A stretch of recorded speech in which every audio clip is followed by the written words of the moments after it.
Hadis yang ke-6.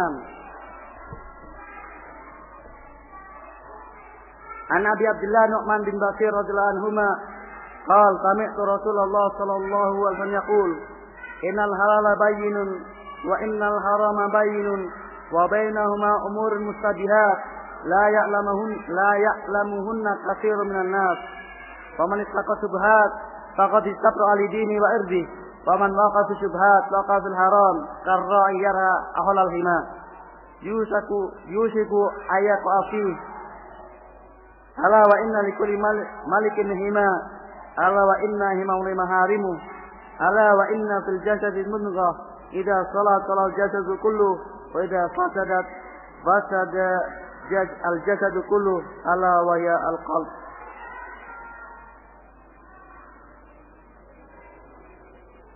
Dari Abi Abdullah Nu'man bin Bashir radhiyallahu anhu beliau berkata, aku mendengar Rasulullah sallallahu alaihi wasallam bersabda, sesungguhnya yang halal itu jelas dan yang haram juga jelas, dan di antara keduanya ada perkara yang samar, yang banyak manusia tidak mengenalnya, apakah itu halal atau haram. Maka barang siapa yang telah menghindarkan diri dari perkara yang syubhat tersebut, maka dia telah terjaga agama dan kehormatannya. Dan barang siapa yang terjerumus, yang jatuh ke dalam perkara yang syubhat tadi, maka dia telah terjatuh dalam perkara yang haram. Seperti seorang pengembala yang dia mengembala gembalaannya di sekitar daerah larangan, maka hampir pasti akan masuk ke dalamnya, akan mengambil dari yang terlarang tersebut. Ketahuilah bahwasanya setiap penguasa memiliki daerah larangan, dan ketahuilah bahwasanya larangan itu adalah sesuatu yang diharamkannya. Ketahuilah bahwasanya dalam sebuah jasad ada segumpal daging. Apabila segumpal daging tersebut bagus, maka baguslah seluruh jasadnya, dan apabila segumpal daging tersebut buruk, maka buruklah seluruh jasadnya. Ketahuilah segumpal daging itu adalah qalb, jantung atau hati, yang lebih pas jantung. Hadis riwayat Bukhari dan Muslim. Maka kadang untuk saya tidak bingung si jantung hati.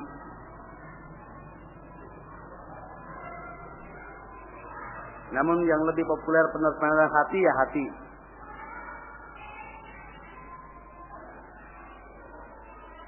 Hadis ini tentang kedudukannya sudah tersebut dalam hadis yang pertama. Ini termasuk satu di antara 3 hadis usul. Hadis Nu'man bin Bashir. Karena aktivitas manusia tidak akan terlepas dari perintah atau larangan. Melaksanakan perintah atau meninggalkan larangan. Melaksanakan perintah itu hal-hal yang wajib atau yang sunnah. Meninggalkan larangan yang haram atau yang makruh. Dan di antara perkara-perkara tersebut ada yang masih samar bagi manusia, yaitu perkara yang di antara keduanya. Apakah ini halal atau haram?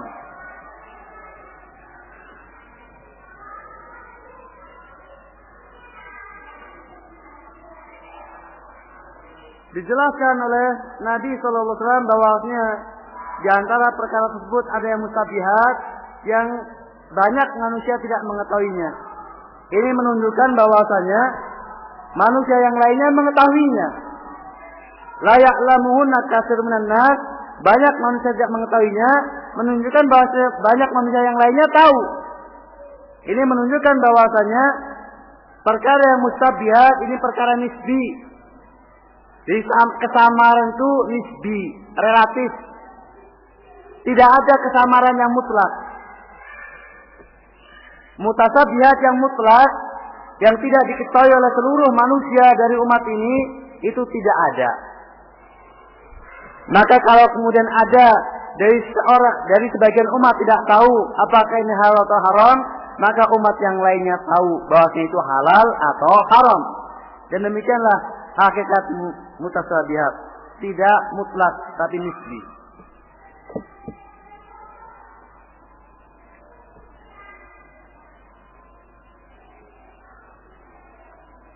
Kemudian mutasabihat dapat terjadi dalam dua keadaan sebagai berikut. Jadi kapan sesuatu itu dikatakan sebagai mustabihat bagi orang tertentu? Yang pertama, ketika para ulama tawakuf tentang hukum suatu masalah. Jadi sepanjang yang dia ketahui itu ulama masih tawakuf tentang hukumnya. Apakah halal atau haram? Maka otomatis menjadikan karena dia adalah orang awam yang untuk mengetahui sesuatu itu halal atau haram dengan cara bertanya kepada ilmu, tatkala dia cari-cari, ini masih tawakuf, ulamanya masih tawakuf, yang ditanya masih tawakuf. Wallahu alam ya, halal atau haram. Maka bagi dia juga menjadi mutasabihat. Itu sesuatu yang ulama masih tawakuf tentang halalnya atau haramnya. Yang kedua, ketika seseorang yang bukan ulama merasa tidak mengetahui secara jelas tentang hukum suatu masalah, dan dia belum tanyakan kepada ahlinya. Jadi dia belum mengetahui hukumnya apakah halal atau haram, dan dia belum sempat menanyakan kepada ahlinya. Maka ketika itu hukum tersebut bagi dia mutasabihat.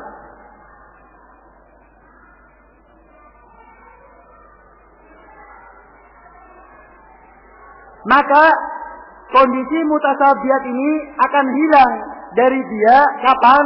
Tatkala kemudian dia ketahui ulamanya tidak tawakuf lagi. Dia cari-cari, ulamanya sudah tidak tawakuf lagi, sudah menentukan hukumnya halal atau haram, maka hilang. Demikian juga tatkala keadaan kedua dia bertanya. Setelah dia bertanya kemudian mendapatkan penjelasan hukumnya, maka ketika itu hilang mutasabihat baginya. Sudah tidak mustabihat lagi bagi dia, tidak samar lagi bagi dia tentang halal dan haramnya.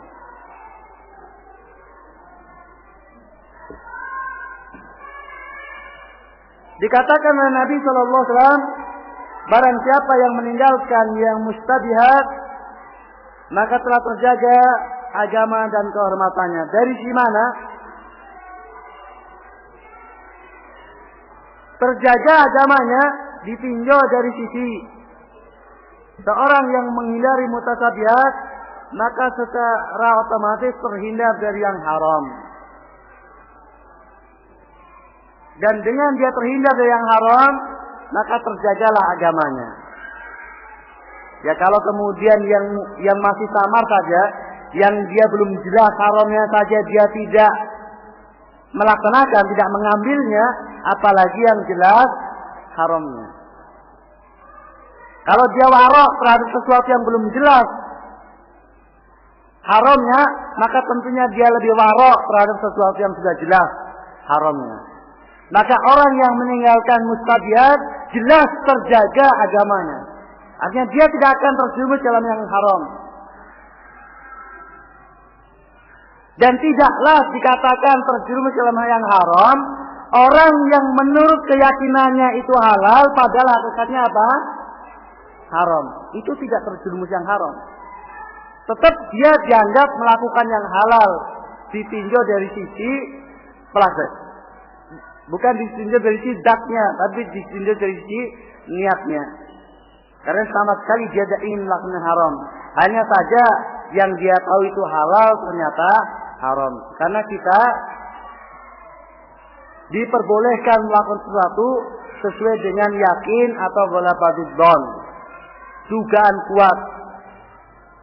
Dan tentunya dugaan kuat di sini adalah dugaan kuat yang didasari oleh ilmu, bukan semata-mata hawa nafsu.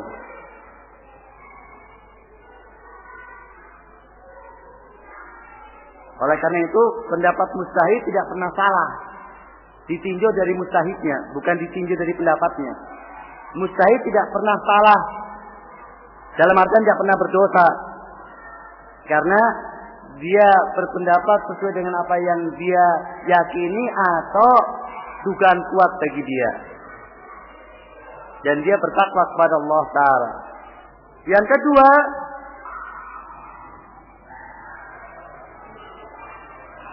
dia terjaga kehormatannya karena orang yang tidak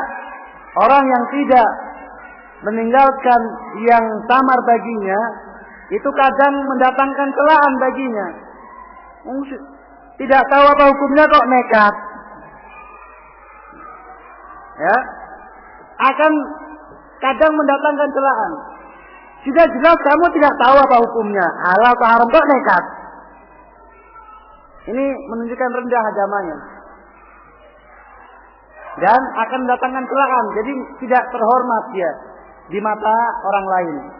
Karena dianggap orang yang tidak menjaga agamanya.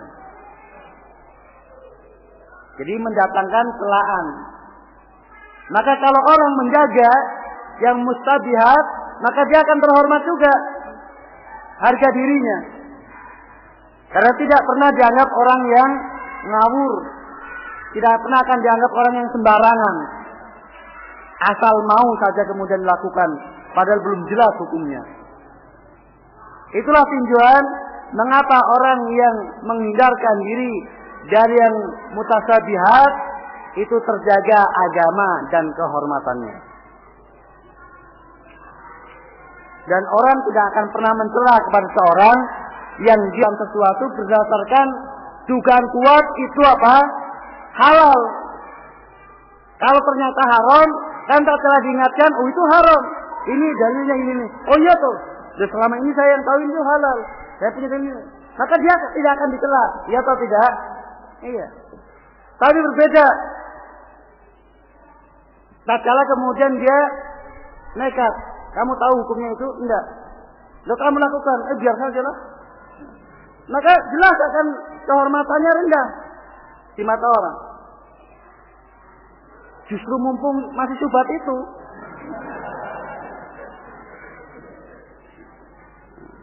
Nanti kalau sudah jelas haram malah repot.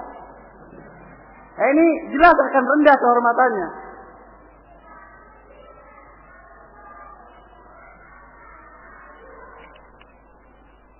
Maka kadang orang yang sudah jelas-jelas dalam dirinya ada keraguan, tidak mau bertanya, kok ada takut. Takut kalau bertanya nanti haram. Padahal belum sempurna dalam menikmatinya. Nah, maka Rasulullah bersabda, barang siapa yang dia terjatuh dalam perkara yang mustabihat, maka terjatuh dalam yang haram. Dari mana? Menurut yang mustabihat identik dengan menjerumuskan diri ke dalam yang haram. Jadi orang mukmin dilarang untuk melakukan sesuatu sehingga jelas bagi dia hukumnya. Kan dak ma yaribuk ila ma la yaribuk, kan perintah ini. Tinggalkan yang masih ragu untuk yang tidak ragu. Perintah. Maka wajib untuk melakukan yang jelas saja. Yang masih ragu, yang masih samar, terlarang kita melakukannya. Maka ditinjau dari sisi dia meninggalkan kewajiban untuk mengamalkan yang sudah jelas saja, maka orang yang menerjang yang masih samar bagi dia haram, dia terjun dalam haram, ditinjau di sisi ini. Mesti karena dia melanggar kewajiban seorang mukmin untuk melakukan yang sudah jelas halalnya. Tidak boleh melakukan sesuatu yang dia sendiri masih ragu. Jadi orang mukmin itu kewajibannya melakukan yang sudah jelas halalnya. Dan disuruh meninggalkan yang belum jelas.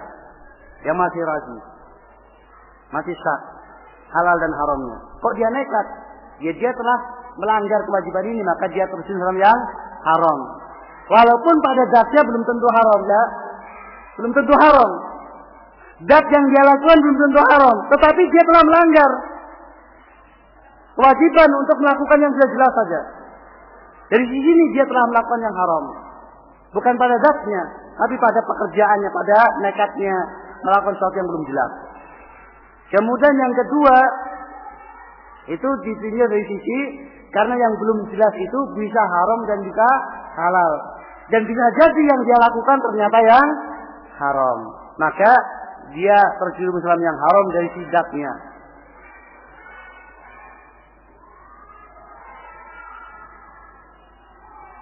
Jadi secara pasti dia terjerumus dalam yang haram itu ditinjau dari sisi nekatnya, dan hampir pasti dia terjerumus dalam yang haram karena kalau setiap yang mustabihat dia kerjakan, mesti ada kalanya yang mustabihat itu perkara yang haram. Maka hampir pasti dia terjerumus dalam yang haram. Kalau cuma sekali dua kali mungkin tidak. Dan bisa jadi sekali itu langsung yang haram bisa jadi kan. Karena namanya samar. Dan kemungkinannya hanya dua, halal atau haram. Kemudian sesuatu yang masih diperselisihkan itu tidak identik dengan mustabihat. Jadi ada perselisihan ulama, itu tidak identik yang diperselisihkan itu termasuk perkara yang mustabihat. Kalau dia mampu merojihkan di antara perselisihan tersebut, kemudian dia mengambil apa yang menurut dia rojih, dan ternyata menurut dia adalah merojihkan yang halal, kemudian dia melakukan, tidak mengapa, walaupun menurut yang itu haram. Bagi yang merojihkan haram, haram bagi dia melakukan. Tapi bagi yang merojihkan menghalalkan, maka bagi dia untuk melakukan, silahkan. Namun tidak ada sejarahnya. Dalam setiap perbedaan halal dan haram, dia merojihkan yang halal terus. Tidak ada. Maka itu alamat bahwasanya sesungguhnya dia mau mencari yang enak terus. Setiap ada perbedaan ulama, ini boleh, itu tidak boleh. Dia, nampaknya kuat yang boleh. Besok ada perbedaan ulama pula dan ulama yang lainnya, yang satu mengatakan boleh, yang tidak boleh. Ini juga boleh ini kayaknya. Nanti lagi demikian, ini jelas alamat dia jelek. Karena terkumpul padanya apa semua kejelekan, semua zallah. Karena ulama yang membolehkan ini, dia tidak membolehkan yang itu. Dan yang tidak membolehkan yang itu, dia membolehkan yang ini. Maka kalau kemudian dia berpindah-pindah ulama, yang boleh-boleh saja, setiap ada khilaf antara ulama fulan dan fulan, dia memilih yang boleh, merojihkan yang boleh, itu alamat.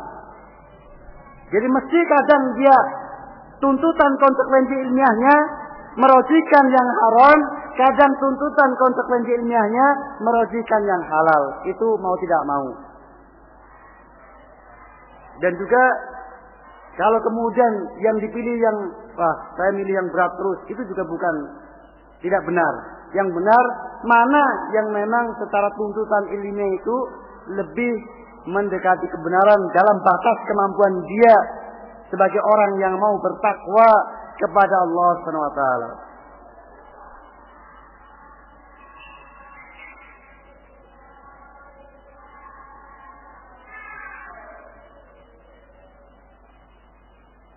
Kemudian di sini Rasulullah sallallahu alaihi wasallam berbicara tentang hati. Bahwasanya ada segumpal daging yang merupakan standar kebaikan seorang. Kalau baik hatinya, maka baik seluruh jasadnya. Maka hati adalah milik paling berharga bagi seorang manusia. Maka hendaklah dia lebih perhatikan kepada hatinya dibandingkan kepada anggota tubuh yang lainnya. Jagalah harta yang paling berharga tersebut. Jangan sampai rusak. Karena kerusakan hati, kerusakan seluruh anggota badan kita. Maka demikian semestinya. Akidah terkait dengan masalah hati, masalah keyakinan. Maka menjadi prioritas utama. Demikian juga akhlak terkait dengan masalah hati. Karena khuluq artinya kepribadian, sesuatu yang ada dalam hati manusia. Adapun yang dohirnya adalah buahnya. Maka dua hal itu tidak bisa dipisahkan. antara akidah yang benar dengan akhlak yang baik. Oleh karena itu para ulama Ahlussunnah wal Jamaah menggabungkan dalam kitab akidahnya permasalahan akhlak.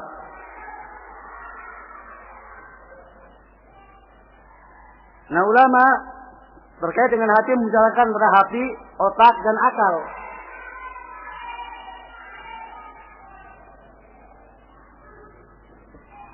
Hati ini merupakan tempat bersemayamnya akal dan rumah ruh. Jadi akal itu letaknya dalam hati. Maka mestinya mungkin ada kekeliruan atau kurang tepat kalau kemudian tatkala menggambar aqlaniyun yang digambarkan otak. Seolah-olah akal itu letaknya di mana? Di otak ya, di kepala. Itu tidak benar. Yang benar akal itu di hati. Otak itu hanya batas saja. Kemudian nanti oleh ada yang ada dalam hatinya.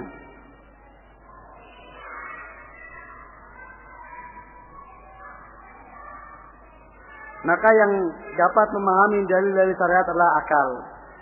Otak merekam, kemudian ditransfer ke dalam hatinya, yang di situ akal bersemayam. Kemudian akal yang memahaminya.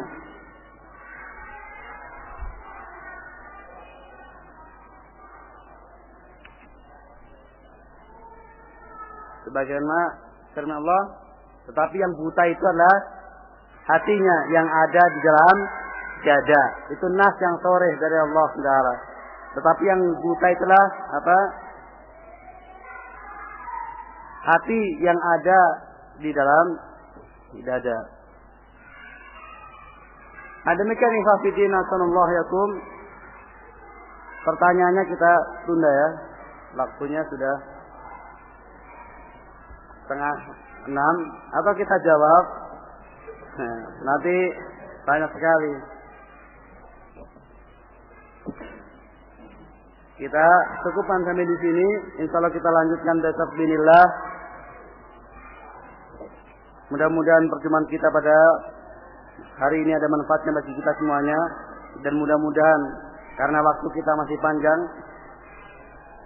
Allah memberikan taufik kepada kita untuk memberikan kesehatan dan juga terutama taufik hidayah untuk tetap bersemangat bertalabul ilmi. Dan sesungguhnya waktu 10 hari full itu waktu yang sangat ringan bagi yang dimudahkan. Karena segala sesuatunya kalau dimudahkan Allah, diringankan oleh Allah menjadi ringan. Berat itu kalau kemudian tidak mendapatkan taufik dari Allah Subhanahu wa taala. Dan apalagi antum semuanya masih muda-muda. Jadi beberapa atau banyak dari ustaz-ustaz kalian itu biasa juga daurah sampai 10 hari padahal sudah beranak pinak. Sama waktunya dari jam 8 sampai tepat jam 12 tit. Kemudian habis asar sampai maghrib tit, sampai azan maghrib. Kemudian pada subuh masih harus setoran hafalan dan ceramah Arba'in Nawawi. Nanti habis maghrib ada lagi muhadharah dalam waktu 10 hari. Itu biasa. Maka yang semestinya antum masa kalah sama orang tua. Antum masih muda. Karena jadi saya pernah mengikuti 4 dalam 5 tahun, 4 tahunnya berturut-turut yang diadakan oleh satu muasasah. Daurah selama 10 hari. Masih harus ujian. Cuma karena ujiannya ada hadiahnya, semangat. Lumayan. Kalau dapat ranking dapat ratusan ribu. Kalau ranking 2 400.000 kan lumayan. Nah, demikian ifafidin assalamualaikum. Ini sekedar intermezzo atau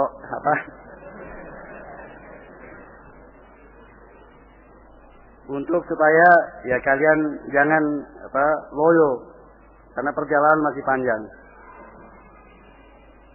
Mudah-mudahan Allah senantiasa memberkahi kita semuanya. Subhanakallahumma wa bihamdika asyhadu an la ilaha illa anta astaghfiruka wa atubu ilaik.